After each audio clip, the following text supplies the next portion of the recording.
Ah, ouais, non, ça arrive vraiment. Ça fait juste. Ok, bon. J'ai l'air moins fiable que l'autre. Ah non.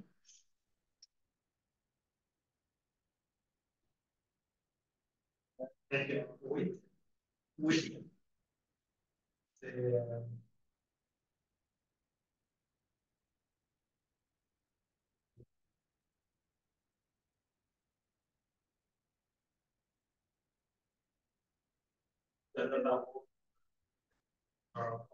ben, c'est. On peut essayer de. Euh, ouais.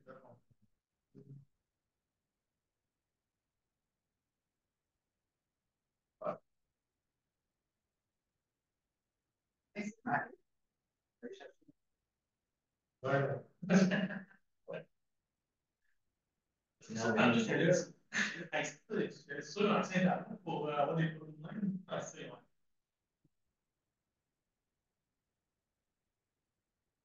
Ouais, c'est ça. Ok.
Bonjour à tous.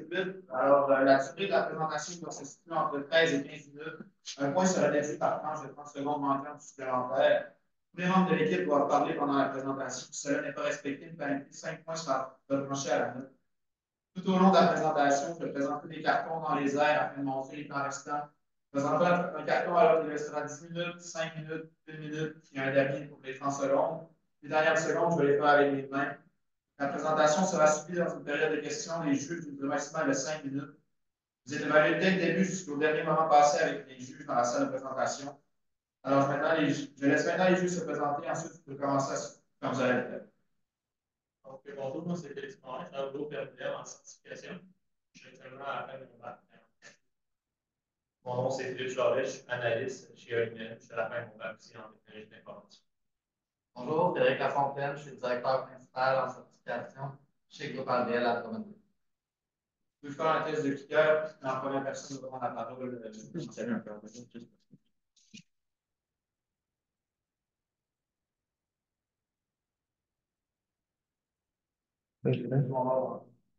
Pardon? Ok, c'est beau. Parfait. Super. Encore un peu. Bonjour, merci de nous recevoir aujourd'hui. On est très heureux de pouvoir être parmi vous pour vous présenter les stratégies qu'on a trouvées pour ce cas-ci. Pendant le Carnaval de Québec, en plus, là, on est vraiment au bon moment pour avoir du plaisir à Québec. Donc, ben, ça vient complémenter notre fin de semaine. C'est vraiment le fun. Avant de commencer, permettez-moi de vous parler de notre merveilleuse équipe composée de Louis Soriol, Axel Amonou, moi-même, Tom Arnaud. Puis ensemble, on représente Immédiat. Avant de commencer, petit ordre du jour, simplement pour se donner une idée de l'ordre de présentation, possiblement que vous allez être habitués aujourd'hui. Mais on va commencer avec un mandat, énumérer les problématiques, pour ensuite parler de l'analyse de votre entreprise, comme de l'analyse du marché, présenter les objectifs, puis ensuite, on va vous présenter nos stratégies, les retombées de ces stratégies-là. Donc, le mandat, on en a trouvé trois. Développer la marque employeur, ça a été énuméré pour fidéliser. Augmenter le positionnement pour devenir un employeur de choix, puis augmenter le bassin de clients afin d'avoir plus de clients. En ce qui concerne le mandat, la fidélisation dont nous parlons dans le premier mandat, c'est beaucoup plus fidéliser les employés que nous avons et par là même essayer de trouver de nouveaux employés.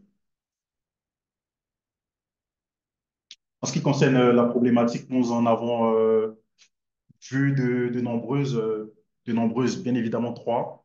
La première, c'est beaucoup plus la marque employeur qui dépend beaucoup du personnel. Donc, on a un personnel qui doit vraiment plus se détacher de l'entreprise. Et on a aussi une absence de structure pour déléguer en cas de départ des employés, ce qui est un peu relié à la première problématique. Et pour terminer cela, nous avons aussi relevé qu'il y a aussi de la difficulté à attirer plus de personnel que la concurrence dans le top 8 du classement des meilleures entreprises comptables au Québec. Pour ce fait, nous avons analysé votre entreprise et nous avons vu que vous avez de très belles forces. Vous êtes là depuis longtemps, depuis 1945, ce qui est quand même enfin, qui donne quand même de l'ancienneté, voilà. Vous êtes présent dans divers lieux, c'est-à-dire 14 places, c'est quand même impressionnant. Avec tous les services que vous offrez, pas seulement comptables, mais également au niveau du droit, nous voyons que vous êtes vraiment ouvert. Et cela nous amène aussi à quelques opportunités qu'on a pu déceler au niveau du marché qui se présentent au niveau des intérêts croissants des PME à vouloir s'octroyer certains services comme les services comptables et les services juridiques. Donc, vous avez su associer cela en faisant du 2 en 1. Également, les employés qui cherchent aussi de bonnes conditions de travail. Nous avons remarqué que vous avez d'excellentes conditions de travail et ces conditions-là sont également imbriquées dans les valeurs que vous proposez. En ce qui concerne vos faiblesses, nous en avons recensé deux, qui est vraiment plus le manque de structure par rapport au transfert employé-client et également des services qui quand même sont similaires par rapport disons, aux plus grands cabinets qui sont listés dans le top 25 des cabinets les plus grands. Sinon, en ce qui concerne les menaces, il y a la main-d'œuvre, disons, qui est quand même beaucoup plus difficile à avoir. Aussi, la concurrence qui est beaucoup plus accrue dans votre secteur et également la récession qui est actuellement présente. Qui affecte tout le monde finalement. Donc, pour les objectifs, ben, dans le fond, on a établi des stratégies pour atteindre ces objectifs-là. Donc, d'ici 2 ans, plus sur du long terme, on aimerait ça grimper au classement des 25 plus grands cabinets au Québec. Donc, passer du 9e au 8e rang. Donc, on a remarqué qu'il y avait une différence d'employés d'environ 100 en 2022. Donc, on voit que c'est quelque chose qui serait atteignable dans plus le long terme. Aussi, on aimerait augmenter la clientèle de 15 d'ici 2025. Avec nos diverses stratégies, on croit aussi que ce serait possible et réalisable. Puis finalement, appliquer un système de récupération des clients d'ici la fin de 2024. Ça avait été un problème qui avait été mentionné dans le cas que si, par exemple, la personne ressource d'un client partait, démissionnait, peu importe, mais c'était difficile de garder contact avec le client puis l'entreprise. Donc, on vous a présenté une stratégie pour ça ici. Donc, pour commencer, on va y aller avec notre première stratégie. Nos stratégies s'intitulent Groupe RDL, on est là. Donc, sans plus attendre, on vous présente On est là, une campagne publicitaire qui cible dans le fond le recrutement et l'amélioration de la notoriété de la compagnie. On voudrait commencer avec des affiches sur les abribus, sur les bus de ville, dans les pancartes, dans les villes un peu partout, près des écoles, mais surtout à proximité des points de service des divers bureaux qu'il y a à travers le Québec de groupe RDL. Sur ces affiches-là, qu'est-ce qu'on voudrait retrouver? Dans le fond, on voudrait s'adresser aux divers clients, clientèle cible que la compagnie a. Donc, par exemple, on est là pour Samantha, qui, elle, ferait partie plus de la clientèle individuelle, qui est peut-être, elle, qui est une mère de famille monoparentale, aurait besoin, par exemple, du droit familial de conseil dans ce domaine-là. Fait que dans le fond, sur la pancarte, il serait écrit On est là pour Samantha, puis ensuite, en dessous, avec une photo de Samantha, par exemple, personnage fictif, les avantages qu'on peut offrir à une personne comme Samantha. Aussi, au niveau des PME, nous avons pensé au fait que nous sommes là, on est là pour les PME, pour les aider à évaluer les achats au niveau des entreprises et aussi tout ce qui est en relation avec la comptabilité. Finalement, pour nos employés, parce que vous l'avez mentionné à plusieurs reprises dans le cas, mais vous avez beaucoup d'avantages sociaux. De faire croître la marque employée, c'est sûr que c'est un de nos mandats. Donc, de l'afficher sur les pancartes, c'est quelque chose qui va être très intéressant aussi. Donc, on est là pour les PME. Ça vient chercher parce qu'on sait qu'il y a beaucoup de reprenariat de ces temps-ci. Il n'y a pas beaucoup de personnes qui ont de la relève quand ils ont une entreprise. Donc, on est là pour ces personnes-là qui veulent faire le transfert d'entreprise. Puis, dans le fond, toutes ces pancartes-là seraient dans le but d'augmenter la notoriété, mais aussi d'attirer la nouvelle clientèle et de recruter. Donc, on est là pour nos employés. Ça montre aussi qu'on est un employeur qui est bon au Québec, qu'on peut prendre plus de place et qu'on recherche des employés. Le coût d'une campagne comme ça, on l'a évalué à 75 000, donc c'est quand même beaucoup sur le budget de 135 000. Mais l'important, c'est d'être un peu partout au Québec, près des différents bureaux. Donc, pourquoi près des bureaux? Parce que justement, si on recrute, bon, il y a toujours un bureau près des publicités. Donc ici, l'objectif concernant la clientèle, l'augmentation de la clientèle de 15% d'ici 2025 pourrait être atteint et ainsi on pourrait éventuellement avoir beaucoup plus de personnes qui désireront postuler pour nous afin de pouvoir augmenter aussi le nombre d'employés et par là même avoir un effet sur le fait de pouvoir monter dans le classement au niveau du top 25 des entreprises comptables.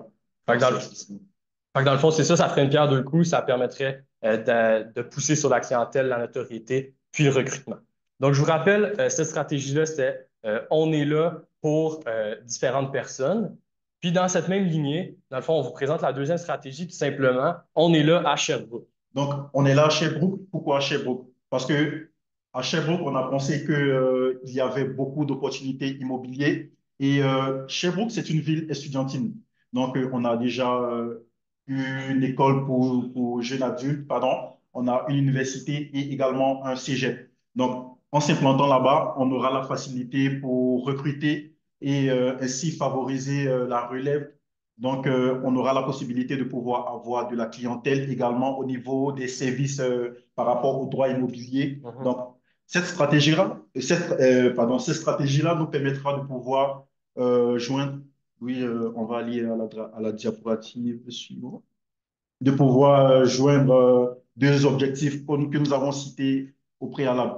Cela va se faire comment? Par l'achat déjà de Bilodeau Patrie, qui est un cabinet comptable fictif, bon, réel, oui, mais nous l'avons pris à titre d'exemple. Donc, ça sera l'achat de ce cabinet-là. Donc, en l'achetant, nous allons par la même absorber la clientèle qu'elle possède, absorber aussi les employés qui sont bien évidemment présents dans ce cabinet-là et aussi nous permettre de pouvoir nous joindre à un cabinet qui a des valeurs qui sont semblables aux miennes, comme on désire vraiment s'associer à des personnes qui partagent les mêmes liens que nous.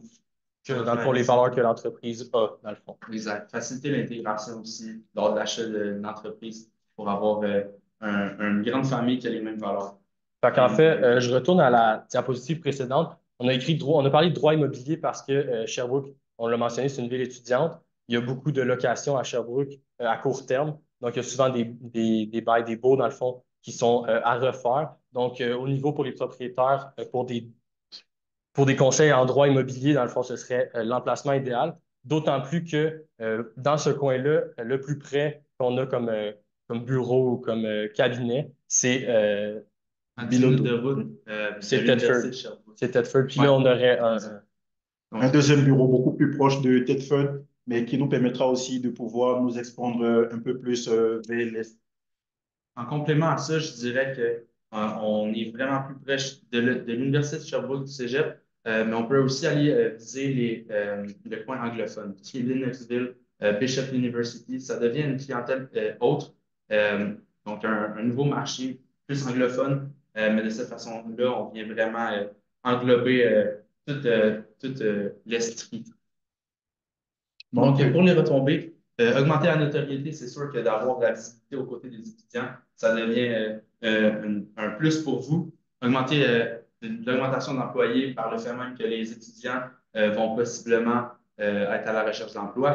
Donc, on vient vraiment viser des marchés où la demande pour l'emploi est forte. Puis, ben, finalement, un nouveau marché, parce qu'on l'a dit, Sherbrooke, on n'est pas là actuellement. Donc, de développer un nouveau marché, ça vient aussi en ligne de compte. Les coûts, selon l'évaluation du cabinet, on sait que vous êtes spécialisé pour ça. Donc, le fait d'évaluer vos coûts vont vraiment avoir un impact sur le budget qu'on accorde. Puis dans le fond, ça permettrait de se rapprocher, dans le fond, de le mentionner, du 8e rang au classement des plus grands cabinets comptables au Québec, puis aussi d'augmenter, dans le fond, d'avoir une nouvelle clientèle dans la région de Sherbrooke. Ensuite de ça, pour la troisième stratégie, on est là pour ton futur.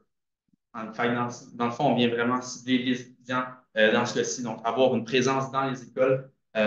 Pour ce qui est des bourses, donc vraiment s'impliquer au niveau des études, remise de bourses, compétition scolaire, comme vous le faites actuellement, puis les stages aussi, vraiment avoir des opportunités de stage, c'est quelque chose qui devient intéressant pour un employé qui peut rester plus longtemps dans l'entreprise, qu'on peut former. Pour les stages, dans le fond, ça permet d'aller chercher la relève. Il y a plusieurs endroits, déjà on le sait, où les cabinets sont présents.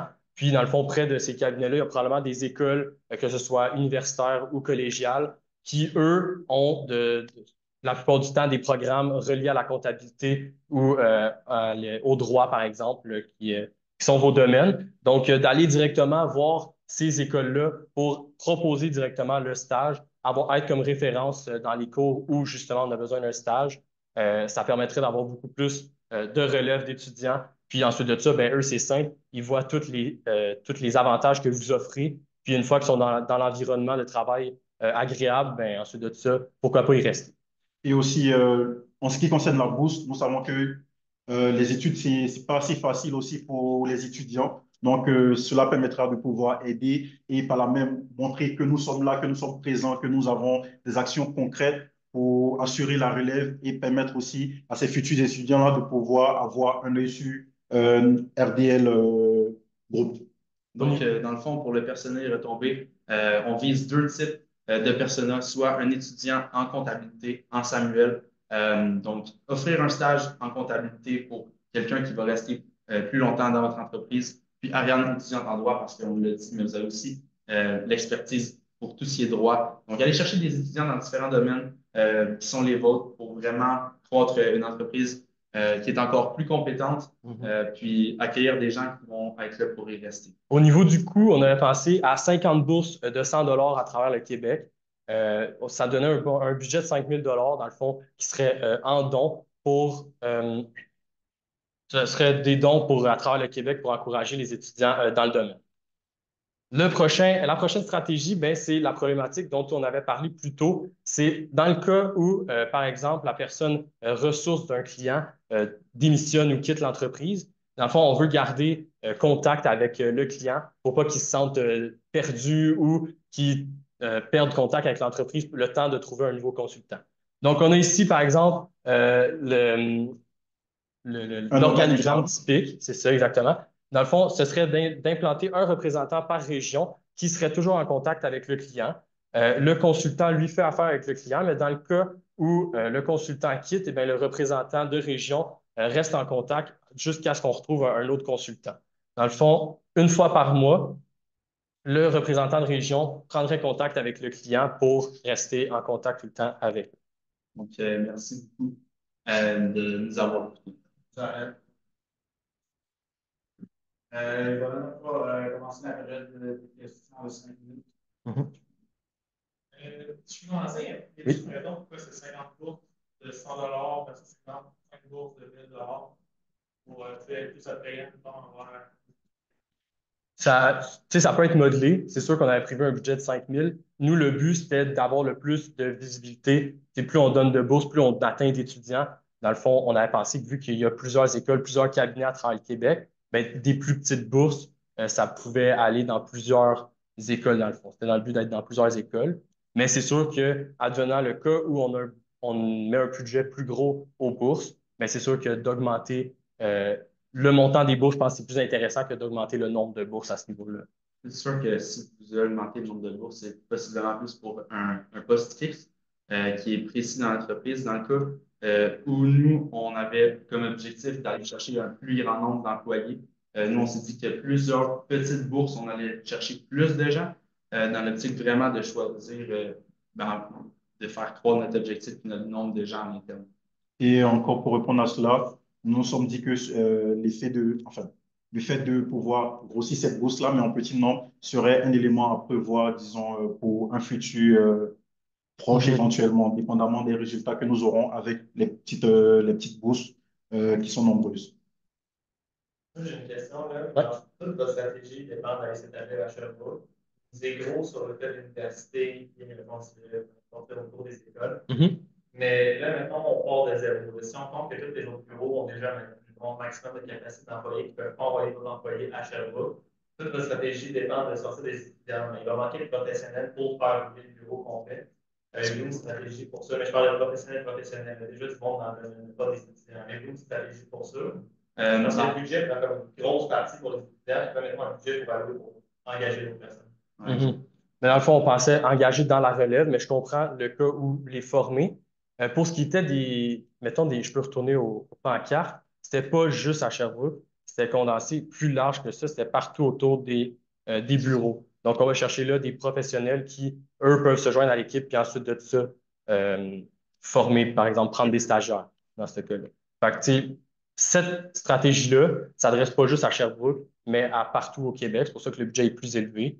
C'est sûr qu'on a parlé plus de Sherbrooke parce qu'on part de nouvelles succursales où il y a juste personne qui travaille. Donc, on a plus de gens à aller chercher pour cette succursale-là. Mais comme mon collègue l'a dit, la stratégie s'applique vraiment en globalité à tout le secteur où vous avez des succursales. Et aussi dans le but de pouvoir rejoindre cette clientèle dont vous parlez là, les personnes qui sont beaucoup plus expérimentées. C'est pour cela que nous avons pensé aux campagnes publicitaires, des campagnes qui seront bien évidemment effectuées sur nos réseaux comme LinkedIn. Et en plus de ça, en ce qui concerne les campagnes qui seront un peu plus partout dans les différentes villes où nous sommes implantés, on aura la possibilité aussi de pouvoir rejoindre cette clientèle-là. La seule petite chose là-dessus, c'est bon pour ça, c'est juste que si, mettons, on fait avec un optique que vous cherchez des étudiants, vous allez pogner, mettons, Sherbrooke, Québec, Montréal, c'est d'autres places avec pas d'université, vous perdez dans le fond votre bassin de recherche. Est-ce que vous avez quelque chose pour ça ou c'est vraiment l'idée avec les universités précisément? C'est en globalité. C'est sûr que si on. En fait, vous êtes déjà sur les réseaux sociaux. Fait qu'à la base, on va plus que simplement les universités. C'est sûr que pour nos stratégies, on les concentrait à Sherbrooke, on était plus proche des universités, mais on n'a pas l'optique de viser seulement le bassin universitaire. Au contraire, on sait que dans une entreprise, il faut beaucoup plus que juste des jeunes pour former, pour faire du mentorat. Donc, c'est sûr que notre stratégie vise plus les étudiants dans ce cas-ci, mais bien sûr, il faut continuer l'expansion avec eux.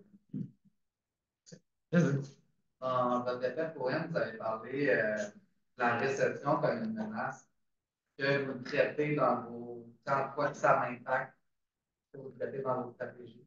Ben, c'est sûr que la récession, comme on l'a dit, ça affecte tout le monde. Donc, les budgets, ça peut devenir une menace.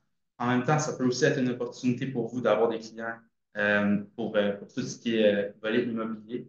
La menace, dans ce cas-ci, s'applique vraiment plus ben, pour tout ce qui est comment dire, pour les abribus, pour les pancartes. Mais c'est ça. Encore là, menace, ça peut aussi tourner en opportunité dans votre cas.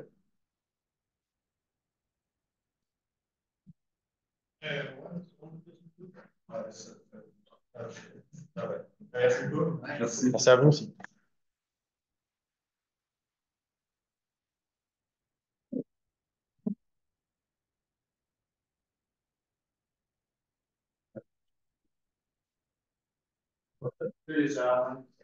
Ouais. Merci. Merci.